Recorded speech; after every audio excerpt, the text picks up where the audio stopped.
এইটা টেকনোর একেবারে কম দামি একটা ডিভাইস, বাট এই কম দামি ডিভাইসটাতে টেকনো বেশ কিছু অদ্ভুত ফিচার্স দিয়ে দিয়েছে। এর মধ্যে প্রথমেই থাকবে সিম এবং ওয়াইফাই ছাড়াই এই ফোনটা দিয়ে কথা বলা যায়, ফ্রি লিঙ্ক ফিচারটি ওরা এখানে দিয়েছে। এছাড়াও রয়েছে 120 হার্জের একটা প্যানেল যেখানে পাঁচল কাট আউট রয়েছে। এই ডিভাইসটাতে আইআর ব্লাস্টার সেন্সর আপনারা পেয়ে যাচ্ছেন, ডুয়াল স্পিকার রয়েছে। এরকম ইন্টারেস্টিং বেশ কয়েকটা জায়গা আছে যে কারণে এটা এন্ট্রি লেভেল বাজেটের যে ফোনগুলো থাকে তাদের থেকে বেশ কিছুটা বড় রকমের স্টেপ দিচ্ছে। তবে শুধুমাত্র ফিচার্স আছে আমরা জানি, সেগুলো শুনেই কিনে ফেলা কোনো ফোন উচিত নয়, বরং বুঝে শুনে এবং আসলে ইউজার এক্সপিরিয়েন্স কী আমাদের সেটা জেনে তারপরে নয় আপনি আপনার ডিসিশন মেক করতে পারেন। টেকনো স্পার্ক গো 2 বাংলাদেশ মার্কেটে দুইটি ভ্যারিয়েন্টে লঞ্চ করা হয়, 364 এবং 464 জিবি ভ্যারিয়েন্ট। আমি শুরুতেই একটা কমপ্লেইন দিব, 3 জিবি র্যাম এই যুগে বেমানান। এই জায়গায় বরং 4128 থাকলে ওটা আরও বেশি কাজের হতো। একটা 464 আর একটা 4128 জিবি, তাহলে পারফেক্ট হতে পারত। বেস ভ্যারিয়েন্টের দাম রেখেছে ওরা 9999, পরবর্তী ভ্যারিয়েন্ট যার দাম রেখেছে 10,999 টাকা, 11,000 টাকা। ফার্স্ট অফ অল টেকনোর এই ফোনের ডিজাইনটা খুবই সুন্দর, ডিজাইনের চাইতেও বেশি সুন্দর ওদের কেসটা। এই যে কাভারটা লাগিয়ে রাখছে, আমি নর্মালি রিভিউর সময় কাভার পরাই রাখি না, বাট দেখেন কেস লাগানো অবস্থায় কত সুন্দর লাগছে ডিভাইসটাকে।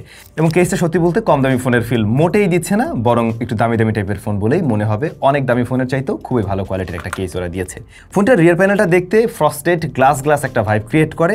এটা প্লাস্টিকে তৈরি অবশ্যই, তবে ফ্রস্টেড হওয়ার কারণে মূলত গ্লাস টাইপের একটা ভাইব ক্রিয়েট করছে। আপনারা অবশ্যই এই প্রোটেক্টর ব্যবহার করুন, অন্যথায় দেখবেন যে ফিঙ্গারপ্রিন্ট, স্মাজেস এবং স্ক্র্যাচ দুটোই বসছে। বডি ফ্রেমে প্রয়োজনীয় পোর্টস অ্যান্ড বাটন সব কিছুই আছে। এক্সট্রা পেয়ে যাচ্ছেন আইআর ব্লাস্টার সেন্সর আর দুইটা স্পিকারও রয়েছে। সেকেন্ডারি নয়েজ ক্যান্সেলেশন মাইকটা অবশ্য নেই, যে কাজটা এআই এর মাধ্যমে প্রসেস করা হয়ে থাকে আর কি। তো অপর প্রান্তের ব্যক্তি খুব একটা নয়েজ নিয়েও ঝামেলায় পড়বে না। জাইরোস্কোপ সেন্সর থাকাতে অনেকেরই হয়তো কাজে লাগবে, যে ধরনের অ্যাপ্লিকেশন ব্যবহার করতে গিয়ে আমাদের জাইরোস্কোপের প্রয়োজন পড়ে, এরকম কম দামে একটা ডিভাইস আপনারা সে বিষয়টা পেয়ে যাচ্ছেন।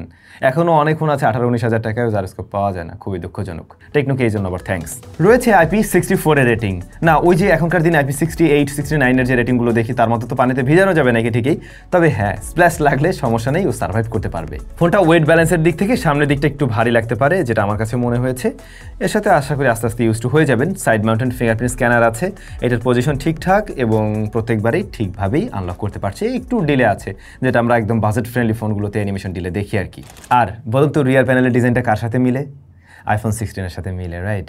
আবার আমরা ওই যে রেডমির টার্বোর যে ফোনটা পেয়েছিলাম, টার্বো ফোর প্রো, ওই ডিভাইসের সাথেও অনেকটাই মিলে। তো এই 10,000 টাকার ফোন একটু দামি ফোনের ভাইব দিতে পারে। যাই হোক, এই ফোনটার ডিসপ্লে সেকশনটা আপনাদের ভালো লাগবে। অনেকেই আছে যারা কিনা বাজেট ফ্রেন্ডলি ফোন কিনে ভিডিও টিডিও দেখে। তো এটার ক্ষেত্রে আপনারা 6.67 ইঞ্চের একটা প্যানেল পেয়ে যাচ্ছেন, যেটা অবশ্যই IPS LCD প্যানেল, যার কালার রিপ্রেজেন্টেশন যথেষ্ট ভালো। IPS হওয়া সত্ত্বেও এটা বেশ ভাইব্রেন্ট কালার দিতে পারে। তবে একদম সাইড বা কর্নার এরিয়া থেকে তাকাতে গেলে হালকা শিফটিং আপনি লক্ষ্য করবেন। 120 হার্জ হাই রিফ্রেশের আছে। UFA টেস্টে আমরা 120 হার্জ পর্যন্তই পুশ করতে দেখেছি। বাট যেটা হয়, আপনি ব্যবহার করতে গিয়ে একেবারে ওই দামি ফোনগুলোর 120 হার্জের যে মজাটা পান ওইটা পাবেন না। সত্যি বলতে ওই মজাটা পাবেন না।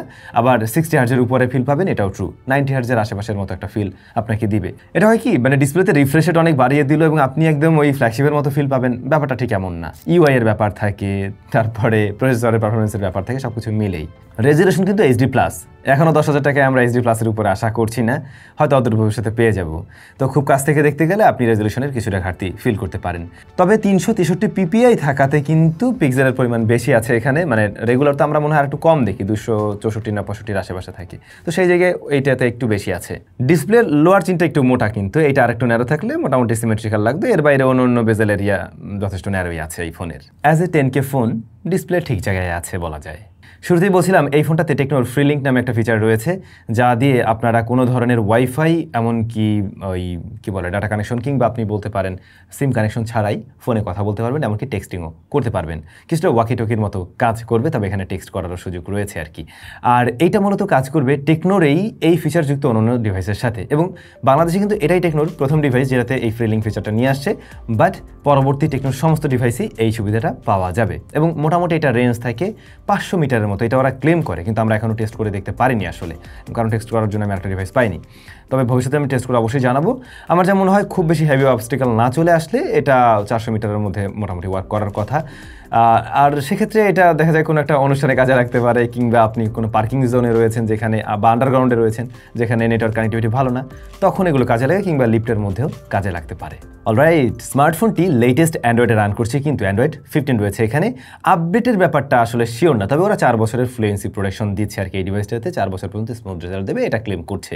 iOS 15 রয়েছে এখানে, আর প্রসেসর হিসেবে রয়েছে ইউনি এসওসির টাইগার 7250, যা মূলত 12nm এর একটি এসওসি, এবং এটা একেবারেই এন্ট্রি লেভেলের একটা এসওসি। আমরা টাইগার সিরিজের বা ইউনি এসওসির যে অন্যান্য প্রসেসরগুলো পেয়েছি এন্ট্রি লেভেলের, সেগুলোর সাথে আসলে এটা কম্পেয়ারেবল।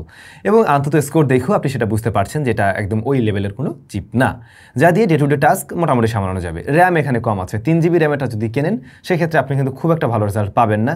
একসাথে 2টা অ্যাপ্লিকেশন হয়তো চালাবেন বা 3টা চালাবেন, ঠিক আছে, কিন্তু খুব যে লং টাইম রেখেও চালাবেন তাও পারবেন না, একটু চপি চপি ফিল পাবেন। কিন্তু ইভেন 4GB র্যামেও আমরা একটু চপি টাইপের ফিল পেয়েছি যখন কিনা একটু ভারী অ্যাপ্লিকেশন চালানো হচ্ছিল বা কয়েকটা অ্যাপ নিয়ে অ্যাট এ টাইম কাজ করা হচ্ছিল।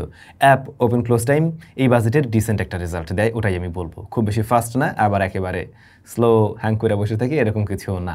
eMMC 5.1 রয়েছে স্টোরেজ টাইপ। আমরা এই যে ইউনি এসওসির প্রসেসরটা, এটাতে দেখি আমরা eMMC সাপোর্ট নেয়, এই ধরনের ব্যবস্থা থাকে, কিন্তু এটাতে eMMC 5.1-এর ব্যাপারটা ভালো লাগে নাই, এই জন্য আপনি রিড রেট স্পিড একটু কম পাবেন। এই ব্যাপারটা কিন্তু ওভারঅল পারফরমেন্সের উপরে বেশ ভালো রকমের একটা প্রভাব ফেলতে পারে যখন কিনা আরও হয় বাজেট ফোন। আর শুরুতে তো একটা কথা বলছিলাম, এই ফোনটার স্টোরেজে আরেকটা ভ্যারিয়েন্ট, মানে একটু বড় সড়ো ভ্যারিয়েন্ট থাকলে ভালো হতো, 128GBটা থাকলে ঠিক হতো। এখন ফোনটা নর্মালি গরম হয় না, বুঝছেন, যে রেগুলার যে কাজবাজ করবেন এই ফোন দিয়ে, তাতে খুব একটা হিট জেনারেট করে না, ঠিকভাবে সামলাতে পারছে। আবার এটা দিয়ে আপনি গেমিং 2D টাইপের গেম খেলতে পারবেন। ফ্রি ফায়ার আমি ট্রাই করে দেখেছি, ওরকম ভালো চলবে না, বা এটা খেলার মতো মানে রিকমেন্ড করার মতো না, মানে প্লে করতে পারছে, বা হয়তো আপনি শখের গেমার হয়ে থাকলে মাঝে মধ্যে টুকটাক একটু খেলেন, কিন্তু ডেডিকেটেডলি খেলতে চাইলে ফ্রি ফায়ারও ভালো চলবে না এতে। আর টেকনোর এই ফোন মূলত আসলে ফ্রি ফায়ার খেলার জন্য না, বা গেমিং কোনো ডিভাইস না, এইটা হচ্ছে আমজনতার ফোন, ওরা এমনটাই দাবি করে। এটা সবার জন্য, মানে সবাই ব্যবহার করতে পারবে এরকম একটা ডিভাইস, বেশ শক্তপোক্তও আছে, আবার মোটামুটি দারুণ সব ফিচার্স রয়েছে। ওই যেটা বলছিলাম, আইআর ব্লাস্টার সেন্সর আছে এখানে, তারপর জাইরোস্কোপ সেন্সর আপনি পেয়ে যাচ্ছেন, যেটা অনেক অ্যাপের ক্ষেত্রে প্রয়োজন হতে পারে। তো এইটাই আর কি। ক্যামেরাতে 13 মেগাপিক্সেলের মেইন শুটার রয়েছে এবং 8 মেগাপিক্সেলের ফ্রন্ট ফেসিং ক্যামেরা রয়েছে। 13 মেগাপিক্সেলের যে মেইন শুটার, একে যদি ভালো লাইট দিতে পারেন, ডে লাইট কন্ডিশনে মূলত শার্পনেস ডিটেল অন পয়েন্টে রাখতে পারছে, কালার কিছুটা বুস্টেড আর একটু কন্ট্রাস্টি ভাইবও এখানে আছে। ডাইনামিক রেঞ্জ হ্যান্ডেল ততটা ওয়াইড আর না, আর এক্সপোজার ব্যালেন্সেও কিছুটা ইস্যু পাবেন যদি একদম হেভি হাইলাইটের দিকে তাক করে আপনি ছবি তোলেন। নিউট্রাল লাইটিং কন্ডিশনে ভালো ছবি দিতে পারছে, বা চলসই ছবি দিতে পারছে আর কি। আর পোর্ট্রেট মোড তো আছে, এজ রিডাকশন মিস করে, ব্যাকগ্রাউন্ড ব্লারনেস আর্টিফিশিয়াল লাগে আর কি। ফ্রন্ট ফেসিং ক্যামেরাটা একটু ওয়ার্মের দিকে বাই ডিফল্ট টোন দেয়, ইনডোরে বেশ সফট করে, আউটডোরেও কিছুটা সফটনেস থাকে, ইনডোরের তুলনায় বেশ কিছুটা ভালো ছবি পাবেন আর কি সেক্ষেত্রে। তবে ভালো বিষয়, এই ফোন দিয়ে ভিডিও রেকর্ড করা যায় 2K পর্যন্ত, 2K 30fps-এ। যদি স্টেবল হয়ে শ্যুট করতে পারেন তাহলে এই রেজলিউশনটা সত্যি আপনার কাছে কাজে লাগবে। ভিডিও একটু ভাইব্রেন্ট, কন্ট্রাস্টি, আর হ্যাঁ, ভিডিওতে যদি হেভি মুভমেন্ট থাকে জিটারিং লক্ষ্য করবেন। ক্যামেরাতে আরেকটু ইমপ্রুভমেন্টের জায়গা ছিল টেকনোর, এইটা এই প্রাইস পয়েন্টের মোটামুটি সিমিলার একটা রেজাল্ট আমি এখন বলতে পারছি। খারাপ না, বাট একেবারে টপ লেভেলে থাকার মতো না। আচ্ছা, এই ফোনটার ভালো একটা জায়গা আছে, dual speaker, DTS supported dual speaker রয়েছে।